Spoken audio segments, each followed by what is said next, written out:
नमस्कार विद्यार्थी मित्रांनो, Mahatma Jyotiba Phule research and training institute अंतर्गत जे नाशिकचे मातोश्री हॉस्टेल जे आहे मुलींसाठी, तर त्यासाठी जे ॲप्लिकेशन आहे तर त्या ॲप्लिकेशनला सुरुवात झालेली होती. परंतु आता ज्या काही जागा आहेत तर त्या जागांपैकी काही जागा ज्या आहेत तर त्या शिल्लक आहेत. तर त्यासाठी बघा, आपल्याला ॲप्लिकेशन म्हणजे मुलींना ॲप्लिकेशन करण्यासाठी डेट जी आहे तर ती डेट वाढून मिळालेली आहे. ज्या बाकीच्या जागा ज्या उरलेल्या आहेत तर त्या भरून काढण्यासाठी त्यांनी डेट वाढून दिलेली आहे. तर जे विद्यार्थ्यांनी यासाठी एलिजिबल असणार आहे त्यांनी लवकरात लवकर ॲप्लिकेशन करून घ्यायचे आहे. तर त्याच विषयी विद्यार्थी मित्रांनो आपण माहिती जी आहे तर ती माहिती बघणार आहोत. म्हणजे कॅटेगरीनुसार जागा किती राहिलेल्या आहेत, त्यासाठी ॲप्लिकेशन कशा प्रकारे करायचं, सर्व डिटेल जी माहिती आहे तर ती माहिती आजच्या या व्हिडिओच्या माध्यमातून आपण घेणार आहोत.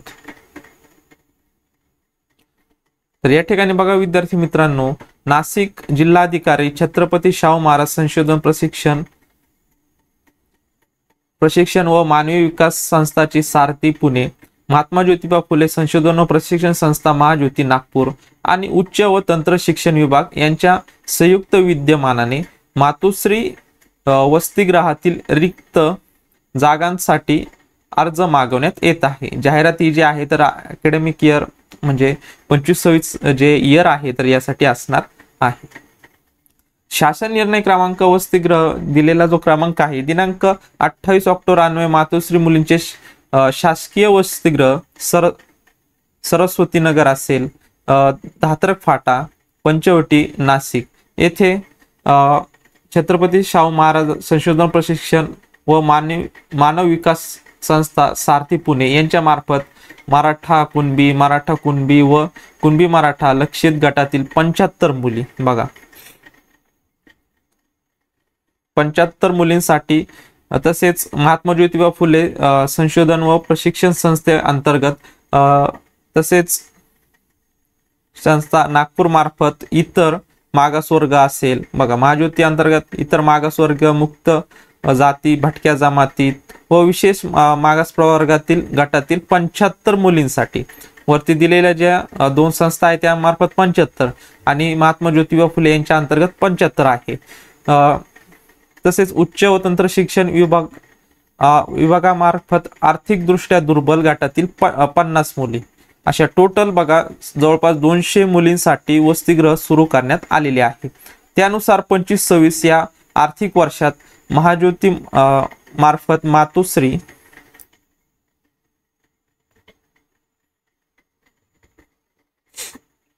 या ठिकाणी बघा, मग यामध्ये बघा जे महाज्योती मार्फत मातोश्री वसतिगृहातील एकूण 75 जागा असतात. त्यापैकी बघा 13 ज्या जागा आहेत तर 13 जागा शिल्लक आहेत.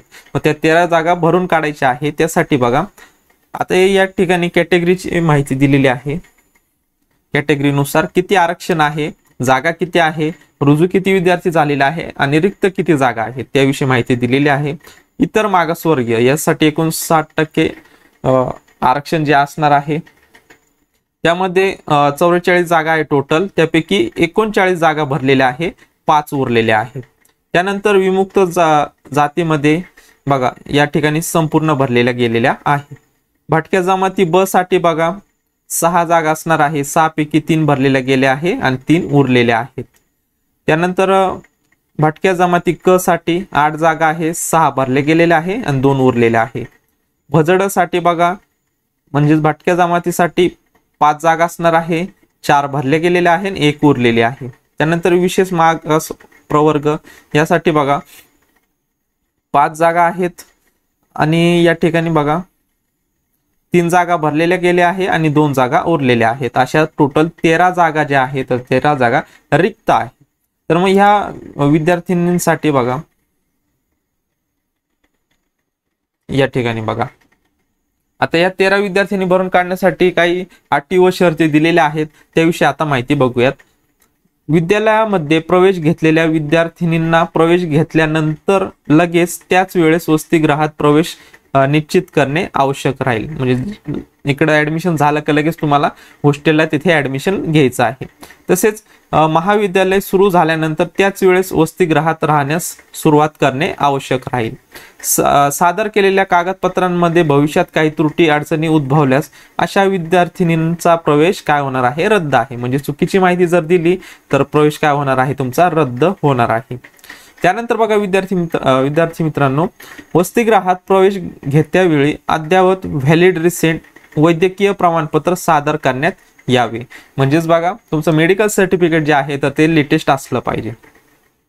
त्यानंतर पात्र विद्यार्थिनींना व त्यांच्या पालकांना वसतिगृहाकडून निर्गमित करण्यात येणारे हमीपत्र व लेखी स्वरूपात भरून देणे बंधनकारक आहे. म्हणजे पालकांचं जे हमीपत्र असतं ते तुम्हाला भरून द्यायचं आहे. तसेच महाज्योती व्यवस्थापकाकडून वेळोवेळी ठरवलेल्या व प्रसिद्ध केलेल्या अटी व शर्तींचे पालन करणे विद्यार्थिनींना बंधनकारक राहणार आहे. त्यानंतर बघा विद्यार्थी मित्रांनो, पुढची जी अट आहे तर ती बघा, वसतिगृह प्रवेशाच्या अनुषंगाने वेळोवेळी आवश्यक बदल करण्याचा अधिकार हा संबंधित प्रमुख कार्यालय प्रमुख यांचा असेल व तो अर्जदार विद्यार्थिनींना बंधनकारक राहील. त्यांनी काही नवीन नियम केले तर ते बंधनकारक विद्यार्थिनींना राहणार आहे. अर्जदार विद्यार्थिनी ह्या महाराष्ट्रातील ओबीसी कॅटेगरी किंवा व्हीजे कॅटेगरी प्लस आपण विमुक्त जाती म्हणतो, भटक्या जमाती एनटी आणि विशेष मागासवर्गीय एसबीसी या प्रवर्गातील नॉन क्रिमिनल गटातील असला पाहिजे. विद्यार्थी कोणता असला पाहिजे, नॉन क्रिमिनल गटातील असला पाहिजे. प्रथम वर्षात प्रवेश घेतलेल्या अपवाद पदविका अभ्यासक्रमानंतर थेट पदविका द्वितीय वर्षात प्रवेश घेतलेल्या विद्यार्थिनींचा अर्ज करावे व फक्त त्यांचेच अर्ज विचारात घेतले जातील. आता बघा 12वी नंतर तुम्ही प्रथम वर्षात जाणार आहात डिग्रीच्या, तर अशा वेळेस जे विद्यार्थी बघा डिप्लोमा केल्यानंतर डायरेक्ट सेकंड इयरला ऍडमिशन भेटतं, त्यांना पण या ठिकाणी जी स्कीम आहे तर या योजनेचा लाभ घेता येणार आहे. कारण त्यांचं पण डिग्रीचं पहिलं वर्ष असतं. ते जरी डायरेक्ट सेकंड इयरला गेले, ज्यांची बघा डिप्लोमा कंप्लीट असतो त्यांना डिग्रीसाठी डायरेक्ट सेकंड इयरला ऍडमिशन भेटत असतं. अशी विद्यार्थी सुद्धा या योजनेचा लाभ घेऊ शकता. आणि अजून बाकीचे जे रेग्युलर आहे तर त्यांना पण या योजनेचा लाभ घेता येणार आहे, फक्त विद्यार्थिनींसाठी. वसतिगृहात लाभ घेऊ इच्छिणाऱ्या विद्यार्थिनींनी शासनाच्या इतर वसतिगृहाच्या योजनेची दुहेरी आर्थिक लाभ घेतलेला नसावा. म्हणजे तुम्हाला एकाच योजनेचा लाभ जो आहे तर तो लाभ घ्यायचा आहे, दुसरी पण योजना लाभ घेता येणार नाही. वसतिगृह प्रवेशाकरता अर्ज करणाऱ्या विद्यार्थिनी ह्या नाशिक महानगरपालिका हद्दीपासून किमान 5 किलोमीटर परिसराच्या बाहेरील रहिवासी असणाऱ्या असाव्यात. आता ज्या विद्यार्थिनी या हॉस्टेलला ऍडमिशन घेणार आहेत, म्हणजे नाशिक मनपा हद्द जी आहे त्यापासून 5 किलोमीटरच्या बाहेर असल्या पाहिजे. त्यानंतर बघा, पूर्ण वेळ अर्धवेळ नोकरीवर असलेल्या विद्यार्थिनीस प्रवेश घेता येणार नाही. विद्यार्थिनी नापास झाल्यास, परीक्षेस न बसल्यास या अनुषंगाने पुढील वर्षाकरता महाविद्यालयात प्रवेश न झाल्यास वसतिगृहातील प्रवेश आपोआप काय होणार आहे, रद्द होणार आहे. अशा वेळेस बघा, जे विद्यार्थी पेपर देणार नाही किंवा नापास होतील तर असे विद्यार्थी जे आहेत तर त्यांचा प्रवेश जो आहे तर तो प्रवेश आपोआप काय होणार आहे, रद्द होणार आहे. प्रवेश अर्जातील माहिती सादर केलेली प्रमाणपत्रे खोटी असल्यास आढळल्यास प्रवेश रद्द होईल. संबंधित विद्यार्थिनींवर झालेला खर्च विद्यार्थिनी पालकांकडून वसूल केला जाईल. जर तुम्ही खोटी माहिती दिली आणि लाभ घेतला तर जो काही विद्यार्थी खर्च होणार आहे तर तो पालकांकडून किंवा विद्यार्थिनीकडून भरून घेतला जाईल. त्यानंतर बघा, अर्जदार विद्यार्थिनी सादर करावयाची आवश्यक कागदपत्रे कोणकोणते डॉक्युमेंट्स लागणार आहे. बघा, मागील परीक्षा उत्तीर्ण झालेल्या शैक्षणिक अर्हतेचे गुणपत्रक. म्हणजे आता तुम्ही फर्स्ट इयरला जाणार म्हणलं 12वीचं प्रमाणपत्र गुणपत्रक लागणार आहे. आणि जे डायरेक्ट सेकंड इयरला जातील त्यांना डिप्लोमाचं जे मार्कशीट आहे किंवा सर्टिफिकेट आहे तर ते लागणार आहे. जातीचा दाखला लागेल, नॉन क्रिमिनल कॅटेगरीचं सर्टिफिकेट लागेल, रहिवासी किंवा डोमासाईल सर्टिफिकेट त्याला आपण म्हणत असतो ते लागेल, शाळा सोडल्याचा दाखला, आधार कार्ड लागेल, त्यानंतर रेशन कार्ड किंवा मतदान ओळखपत्र, पणाचा दाखला लागेल तहसीलदारांचा, बोनाफाईड, तसेच 3 पासपोर्ट साईज फोटो. त्यानंतर बघा वसतिगृह करारनामा महाज्योती संस्थेमार्फत उपलब्ध करून देण्यात येणार. बघा तो करारनामा जो आहे तर तो त्या ठिकाणी ज्या हॉस्टेलला जाशाल तर त्या ठिकाणी जो रेक्टर असेल तर तो तुम्हाला देणार आहे. सदर करारनामा हा वसतिगृहात प्रवेश घेतेवेळी सादर करणे अनिवार्य राहील. हा जो करारनामा जो आहे तर त्या ठिकाणी तुम्हाला लिहून द्यायचा आहे किंवा तो भरून द्यायचा आहे.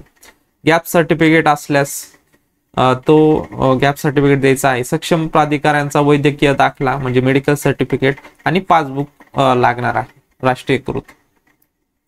आवश्यकतेनुसार अन्य कागदपत्रांची मागणी केल्यास विद्यार्थ्यांनी सदर डॉक्युमेंट्स देणे काय असणार आहे, बंधनकारक असणार आहे. उपयुक्त प्रवेशाच्या जागा धोरणांमध्ये बदल करण्याचा अधिकार मान्य व्यवस्थापकीय संचालक महाज्योती मुख्य कार्यालय नागपूर यांचा असणार आहे.